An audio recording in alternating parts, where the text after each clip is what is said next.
નમસ્કાર. આજે આપણે ગણિત અને વિજ્ઞાનને એ રીતે સમજીશું જે રીતે કદાચ પહેલાં ક્યારેય નહીં સમજ્યા હોય, એટલે કે ક્લાસરૂમની 4 દિવાલોની બહાર. કારણ કે આ ખાલી વિષયો નથી, પરંતુ આખી દુનિયાને જોવાની એક નવી જ દ્રષ્ટિ છે. તો ચાલો આ રસપ્રદ સફરની શરૂઆત કરીએ. અને આપણી આ સફરની શરૂઆત કરીએ આ એકદમ સાચી વાતથી. જુઓ, આ ખાલી એક કોટ નથી, પણ આપણા બધાના જીવનની હકીકત છે. ગણિત આપણી જિંદગીમાં એટલું બધું વણાઈ ગયું છે ને કે આપણને ઘણીવાર તો એનો ખ્યાલ પણ નથી આવતો. વિચાર કરો, જન્મથી લઈને મૃત્યુ સુધી આંકડા અને તર્ક સતત આપણી સાથે જ હોય છે. પણ સવાલ એ છે કે આ બધું કેવી રીતે થાય છે? ગણિત અને વિજ્ઞાન જેવા વિષયો આપણા રોજબરોજના જીવનમાં કઈ રીતે જોડાયેલા છે? શું તે ખાલી પરીક્ષામાં માર્ક્સ લાવવા માટે જ છે? ના, બિલકુલ નહીં. એનાથી ઘણું વધારે છે.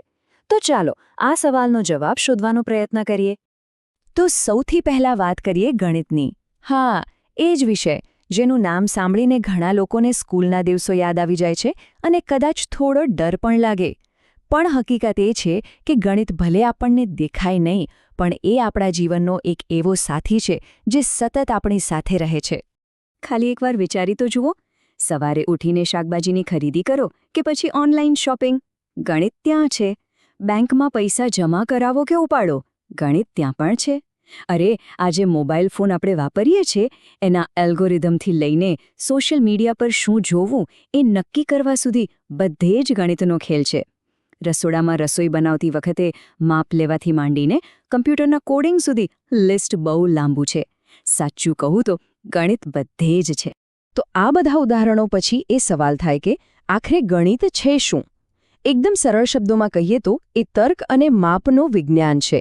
એ એવી વસ્તુ છે જે આપણી આસપાસની દુનિયાની અસ્તવ્યસ્તતામાં એક પ્રકારની વ્યવસ્થા અને ચોકસાઈ લાવે છે. એ આપણને પેટર્ન સમજવામાં અને એના આધારે ભવિષ્યનું અનુમાન લગાવવામાં પણ મદદ કરે છે. તો ચાલો હવે થોડું ઊંડાણમાં જઈએ અને સમજીએ કે ગણિતનો મૂળ સ્વભાવ કેવો છે. એવી તો કઈ ખાસ વાત છે એમાં જે તેને આટલું શક્તિશાળી બનાવે છે? સૌથી પહેલી અને સૌથી મોટી વાત છે એની ચોકસાઈ. ગણિતમાં અટકળ કે અંદાજ માટે કોઈ જગ્યા જ નથી.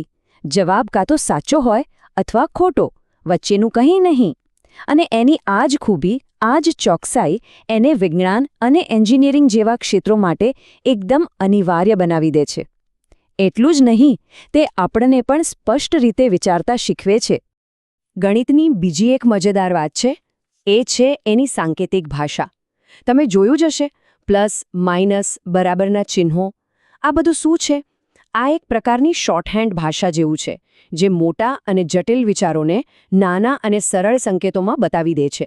અને આ જ સાંકેતિક ભાષા આપણને મોટામાં મોટી સમસ્યાઓ ઉકેલવામાં મદદ કરે છે. અને હા, કદાચ સૌથી અગત્યની વાત, ગણિત એક યુનિવર્સલ એટલે કે સાર્વત્રિક ભાષા છે. એનો અર્થ એ કે 2 + 2 = 4. આ વાત ભારતમાં જેટલી સાચી છે એટલી જ અમેરિકા કે જાપાનમાં પણ સાચી છે. એ ક્યારેય બદલાતી નથી.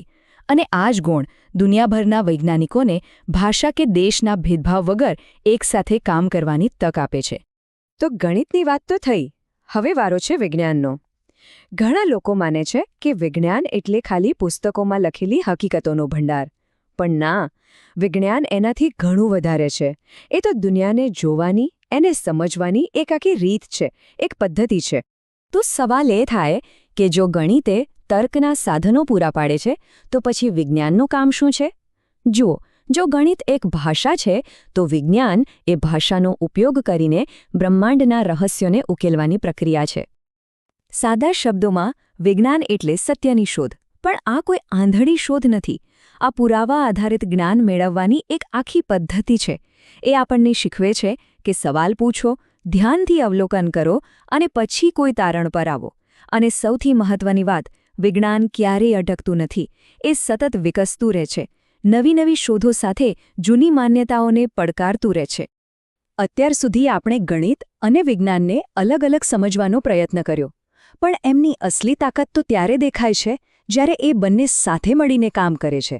હકીકતમાં આ બંને એકબીજા વગર અધૂરા છે. એમનો સંબંધ એકદમ અતૂટ છે. અને આ વાત આ સંબંધને બરાબર સમજાવે છે.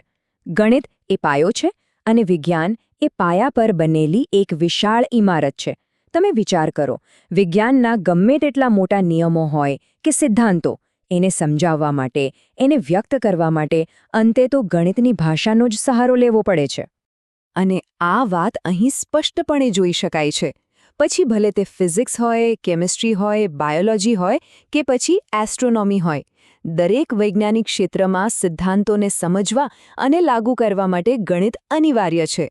સાચું કહું તો જો ગણિત ન હોત તો આ બધા વિજ્ઞાન ફક્ત અમુક અવલોકનો અને હકીકતોનો સંગ્રહ બનીને રહી જાત, એનાથી વિશેષ કંઈ નહીં. અને આ કોઈ નવી વાત નથી. સદીઓ પહેલાં મહાન ફિલોસોફર રોજર બેકને આ વાત કહી દીધી હતી. એમણે કહ્યું હતું તે ગણિતની અવગણના કરવાથી દરેક પ્રકારના જ્ઞાનને નુકસાન થાય છે. જે વ્યક્તિ ગણિત નથી જાણતી તે બીજા વિજ્ઞાનોને પણ સમજી શકતી નથી. અને આ વાત આજે પણ એટલી જ સાચી છે. ગણિતના જ્ઞાન વગર વિજ્ઞાનની ઊંડાણપૂર્વકની સમજ મેળવવી લગભગ અશક્ય છે. તો હવે આપણે આખી ચર્ચાના છેલ્લા અને સૌથી મહત્વના પડાવ પર આવી ગયા છીએ.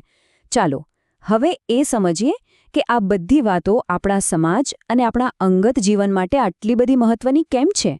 તો આ બધાનું મહત્વ શું છે? આખરે આ બધી વાતનો સાર શું? જુઓ, ગણિત અને વિજ્ઞાન શીખવાનો અર્થ ખાલી સારી નોકરી મેળવવાનો નથી. એનાથી પણ કંઈક ઘણું મોટું અને ઊંડું મળે છે.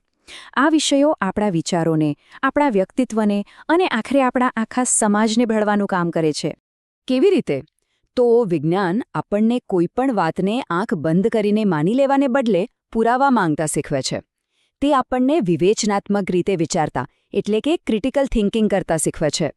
આનાથી આપણામાં પ્રામાણિકતા, શિસ્ત, ખુલ્લા મનથી વિચારવાની ક્ષમતા અને સત્યનો સ્વીકાર કરવાની હિંમત જેવા ખૂબ જ જરૂરી માનવીય મૂલ્યોનો વિકાસ થાય છે. અને આ ગુણો ખાલી કોઈ વૈજ્ઞાનિક માટે જ નહીં પણ સમાજના દરેક નાગરિક માટે જરૂરી છે. ખરું ને?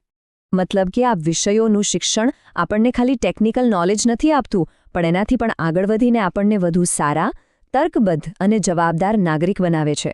અને એ વાત તો સ્પષ્ટ છે કે જે સમાજ વિજ્ઞાન અને તર્કને મહત્વ આપે છે એ જ સમાજ પ્રગતિ અને સમૃદ્ધિના રસ્તે આગળ વધી શકે છે. તો ચાલો આ ચર્ચાને અંતે એક સવાલ સાથે પૂરી કરીએ. જો ગણિત અને વિજ્ઞાન ખરેખર આપણી દુનિયા અને આપણા ભવિષ્યને આકાર આપતા હોય તો શું આપણે એમને ફક્ત સ્કૂલના માર્ક્સ મેળવવાના વિષયો તરીકે જ જોવા જોઈએ કે પછી એમને જિંદગીભર શીખવાની અને દુનિયાને સમજવાની એક રીત તરીકે અપનાવવા જોઈએ? આ સવાલ પર વિચારવા જેવું ખરું.